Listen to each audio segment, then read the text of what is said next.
Risse Engenharia, que está lançando o plano Risse de comercialização de imóveis, exclusividade de vendas Fernandes Mera.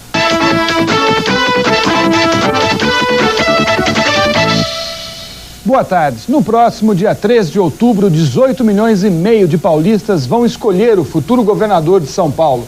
Caso nenhum dos candidatos consiga maioria absoluta, o segundo turno será no dia 25 de novembro. Durante essa semana, o Vota Brasil da Rede Manchete vai discutir o programa de governo dos principais candidatos à sucessão ao Palácio dos Bandeirantes. Hoje, nosso primeiro entrevistado é o ex-secretário de Segurança Pública, Luiz Antônio Fleury Filho, da coligação Novo Tempo.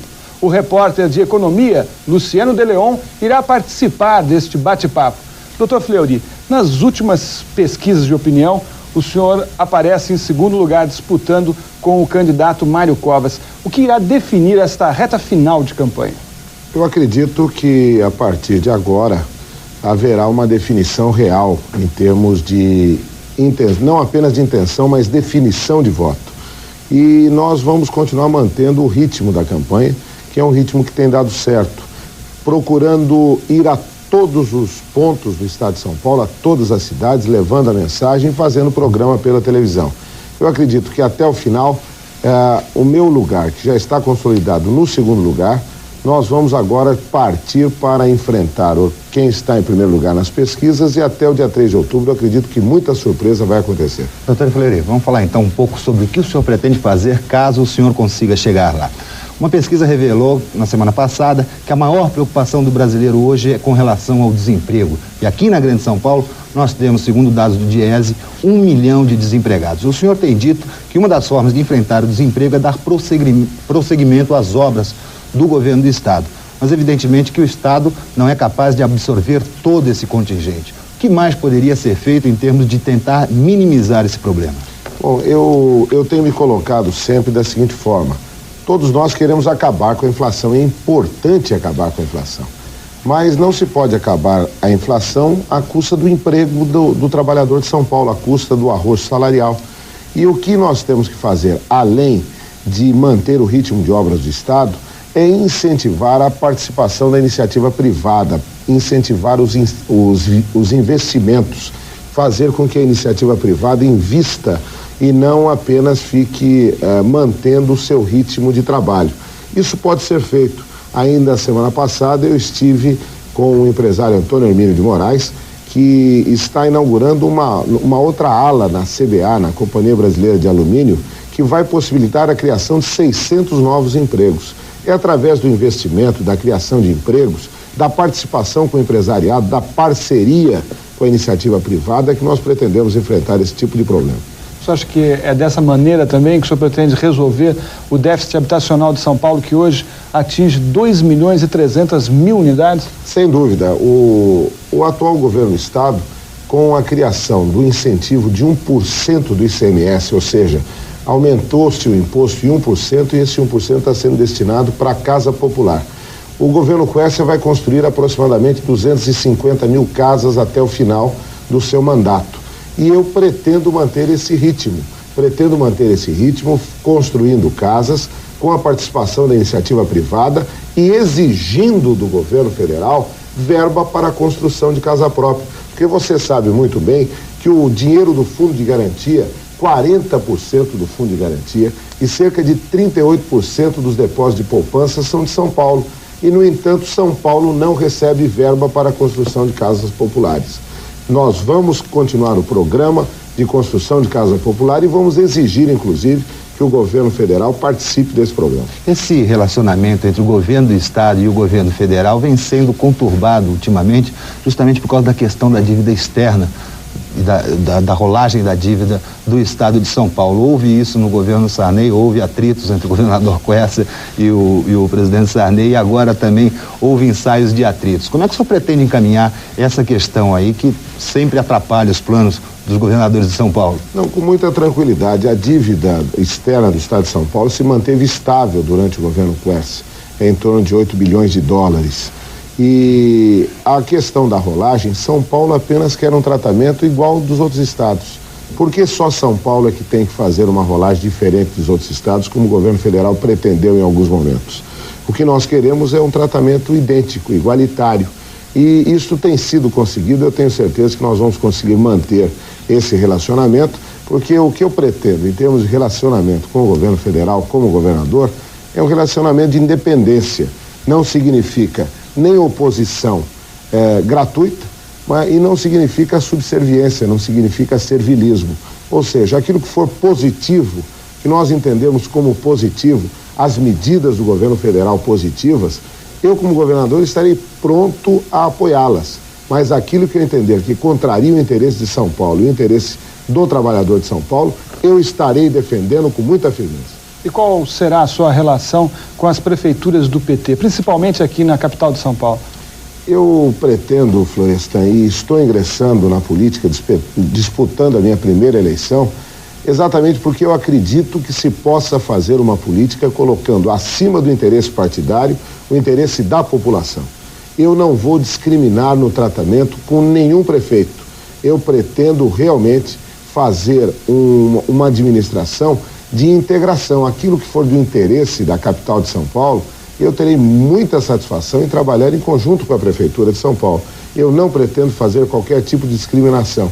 Aliás, como secretário da Segurança, eu nunca perguntei para o prefeito qual o partido dele quando ele me procurou na secretaria.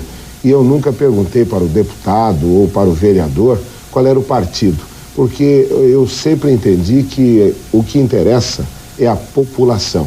O que interessa é o interesse da comunidade, não é o interesse partidário. Antônio Fleury, um dos grandes desafios hoje para o Estado, a nível do governo federal e aqui também ao nível do governo estadual, é a reforma do Estado. O governador Quércia teve um programa de reforma administrativa, mas que esbarrou numa série de impedimentos legais. A própria Constituição impedia uma série de atitudes no sentido de reformar o Estado. O que o senhor pretende fazer?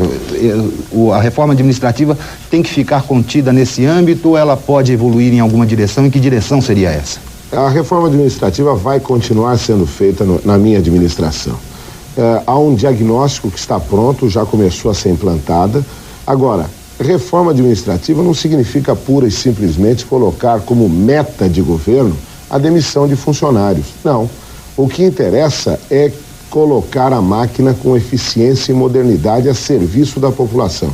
Isso significa enxugar onde precisa ser enxugado, e significa também contratar onde precisa ser contratado. Na Secretaria de Segurança, na Secretaria da Saúde, nós temos deficiência de pessoal. Em outras secretarias, nós vamos analisar caso a caso. Poderá haver um remanejamento de funcionários, se necessário. Poderá haver, inclusive, um ponto muito importante, que, se você me permite até me alongar um pouco, é o seguinte: eu tenho a intenção e vou realizar uma parceria com a iniciativa privada. O que acontece é que a máquina não pode crescer indiscriminadamente. E nós temos que fazer, através da contratação de serviços de terceiros, nós temos possibilidade de uma administração muito mais moderna. Por exemplo, para cuidar de abastecimento, de manutenção de veículos do Estado, não há necessidade de montar dentro do Estado uma estrutura. Nós podemos nos valer da iniciativa privada. Para administrar determinadas funções que são hoje exercidas pelo Estado, nós podemos contar perfeitamente com a iniciativa privada. Eu vejo isso com muita tranquilidade e eu vou implantar esse sistema quando governador. Então, a reforma maior que eu pretendo fazer é a reforma da modernidade na administração, em conjunto com a iniciativa privada. O senhor tocou num ponto que nos leva também a uma questão o governo acabou de encerrar o processo de privatização da VASP, um processo demorado, mas que acabou rendendo aquilo que o governo esperava. O senhor já tem áreas, empresas definidas que o senhor poderá implantar esse mesmo processo de privatização? Por enquanto, nós estamos definindo funções que podem ser privatizadas, não empresas. A ideia é exatamente que nós possamos nos valer da iniciativa privada, ou seja, que nós possamos realmente contar com a iniciativa privada em determinadas atividades. Por exemplo, nós não vamos privatizar o metrô, mas esperamos contar com a iniciativa privada na ampliação do metrô, através da utilização do solo criado. Imagine você que as estações do metrô hoje, elas são utilizadas única e exclusivamente para embarque e desembarque de passageiros, quando elas podem ser perfeitamente utilizadas como pontos comerciais de altíssimo valor pelo fluxo de pessoas que se utiliza do metrô.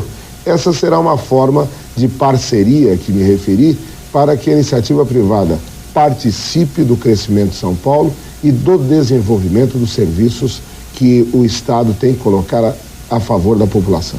Agora, se a pesquisa de opinião, as pesquisas de opinião se confirmarem, provavelmente, se o senhor for eleito, o senhor terá minoria na Assembleia Legislativa. Como é que o senhor vai fazer nesse relacionamento entre o Executivo e o Legislativo? Eu acredito que nós vamos eleger uma grande bancada estadual e federal. Os números indicam, inclusive, um crescimento de possibilidades para os nossos candidatos. Agora, eu pretendo fazer um governo que leve em consideração a necessidade da população. Então, eu pretendo conversar com todas as bancadas e isto, a meu ver, Florestan, significa governar com modernidade. Governar com modernidade é governar sem nenhum tipo de preconceito. E nós vamos procurar conversar com todas as bancadas, sejam bancadas de oposição ou bancadas da situação, para fazer um governo voltado exclusivamente para a necessidade do povo de São Paulo. E eu acredito que eu possa e vou conseguir a adesão dos deputados nos projetos que serão projetos de interesse da população. A Rede Manchete de Televisão está ouvindo o candidato da coligação Novo Tempo, o ex-secretário da Segurança Pública, Luiz Antônio Fleury Filho. Nós voltamos depois dos comerciais.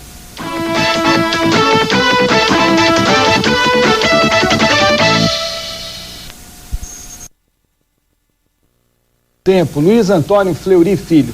Doutor Fleury, se o senhor for eleito, qual será a sua primeira medida? A minha primeira medida será instituir um conselho que vai cuidar da implantação do novo sistema educacional em São Paulo. Eu pretendo dar à educação um valor muito grande. Recuperação total da escola pública sob todos os aspectos vai ser o ponto número 1 do meu governo.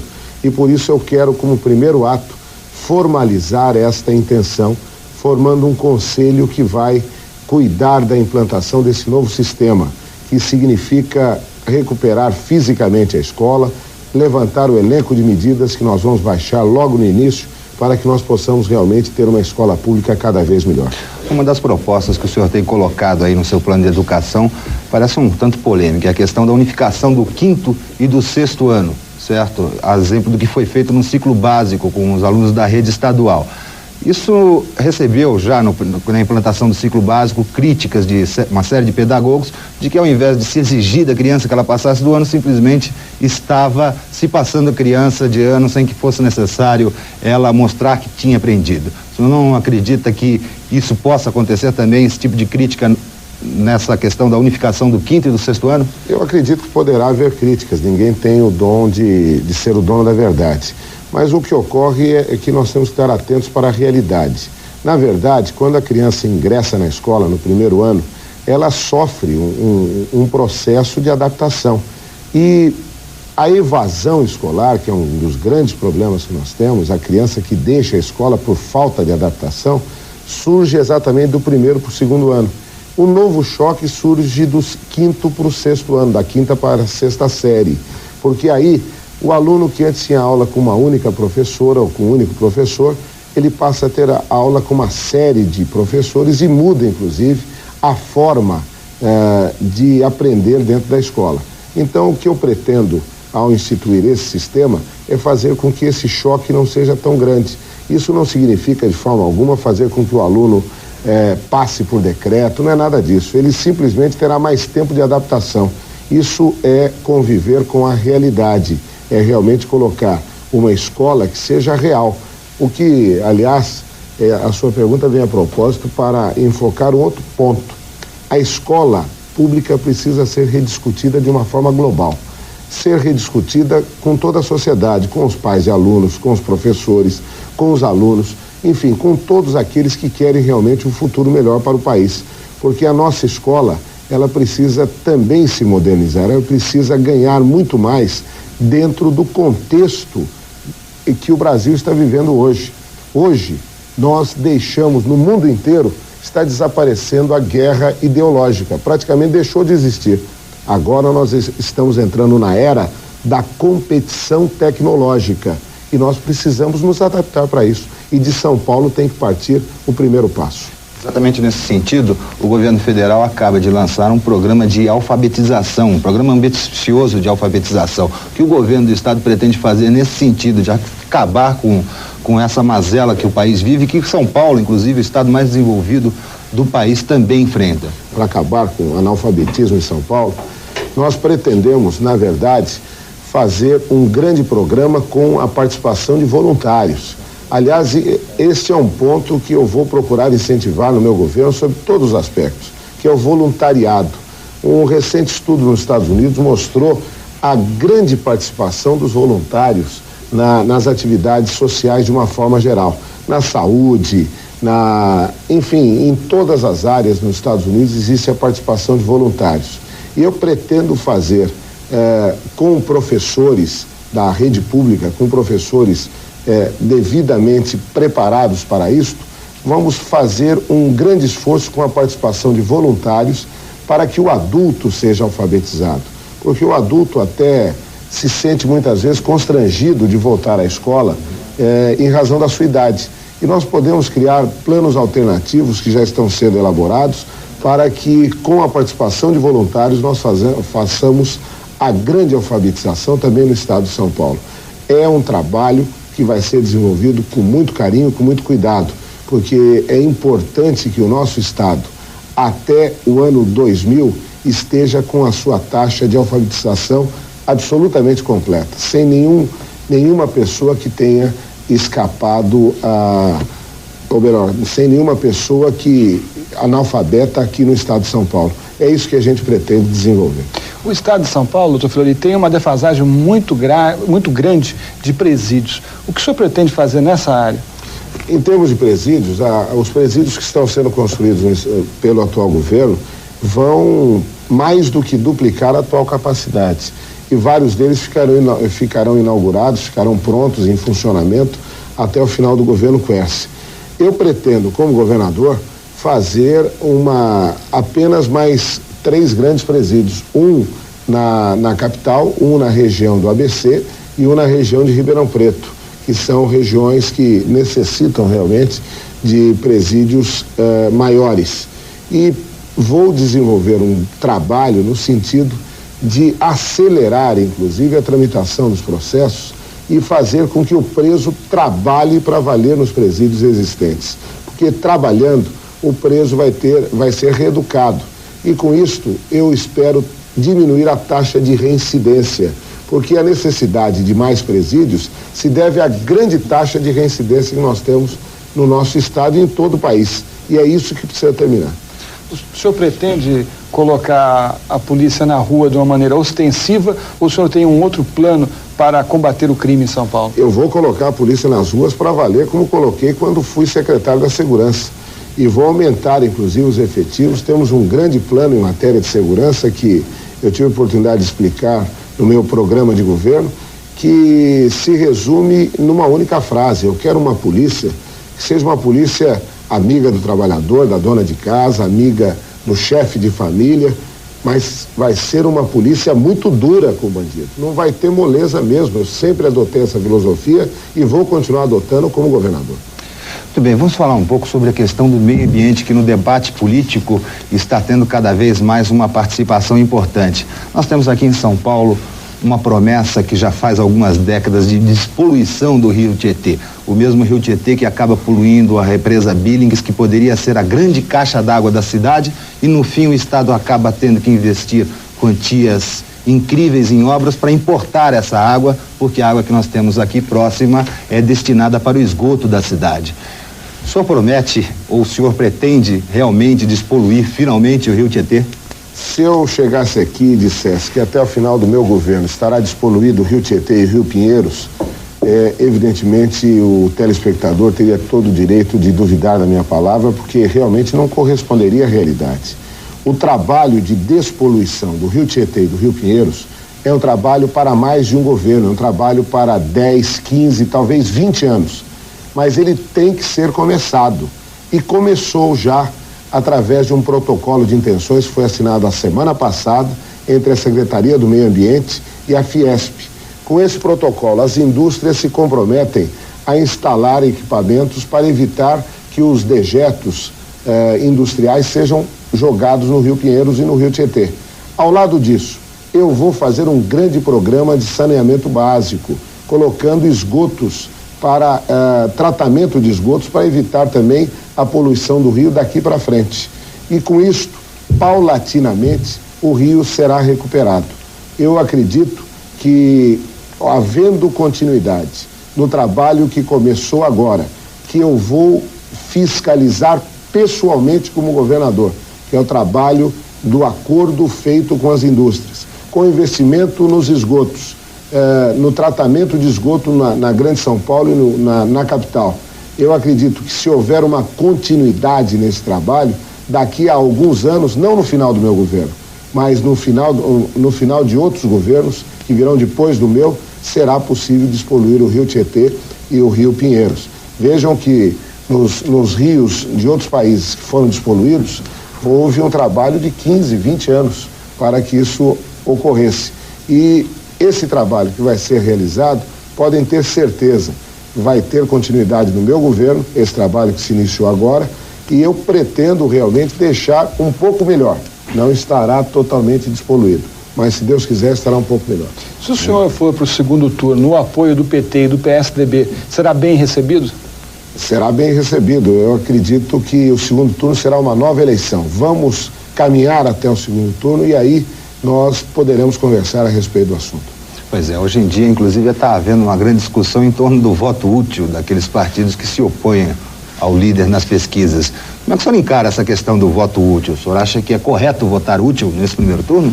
Veja bem, o voto útil para derrotar o líder das pesquisas é votar no Fleury, que está em segundo lugar, tem chance, está subindo, e sem dúvida alguma o voto útil será votar em mim. Haverá uma guerra então pelo voto útil agora? Não, eu acredito que será absolutamente natural. As pesquisas indicam o meu crescimento, já em segundo lugar, aumentando a vantagem em relação ao terceiro e ao quarto colocados. Eu tenho certeza de que a população, aqueles que querem realmente uma nova opção política, que querem uma continuidade com salto de qualidade, que querem realmente que São Paulo continue crescendo, eu tenho absoluta certeza de que eles vão se incorporar à nossa luta e nós vamos derrotar, inclusive, o primeiro colocado nas pesquisas. No dia 7 de setembro de 93, haverá um plebiscito para decidir pelo parlamentarismo ou pelo presidencialismo. O senhor é favorável a qual tipo de regime? Eu sou favorável ao regime parlamentarista, mas eu acredito que para implantar o parlamentarismo no Brasil, nós precisamos, em primeiro lugar, fortalecer os partidos políticos. Eu entendo que não se pode fazer uma coisa sem outra. Primeiro é o fortalecimento do partido político, para depois implantar o parlamentarismo. Temo pela solução ao contrário, que se implante o parlamentarismo sem o fortalecimento dos partidos. Isso significa que em 93, por exemplo, o senhor pode acabar não apoiando o parlamentarismo por conta dessa fragilidade ainda dos partidos? Não, eu acredito que depois dessa eleição haverá uma grande reformulação partidária e talvez em 1993 já estejamos em condições de implantar o parlamentarismo. Eu vou entregar aqui para o doutor Fleury uma cédula eleitoral, ele vai votar e vai deixar aqui. No dia 3 de outubro a gente vai abrir e saber em quem que o ex-secretário da Segurança, Antônio Fleury Filho, votou para governador e para deputado e senador. Você pode preencher a ficha e colocar ali na nossa urna. Eu só gostaria de aproveitar para dizer, no dia 3 conte até 6, tá certo? E vote no 15, tá certo?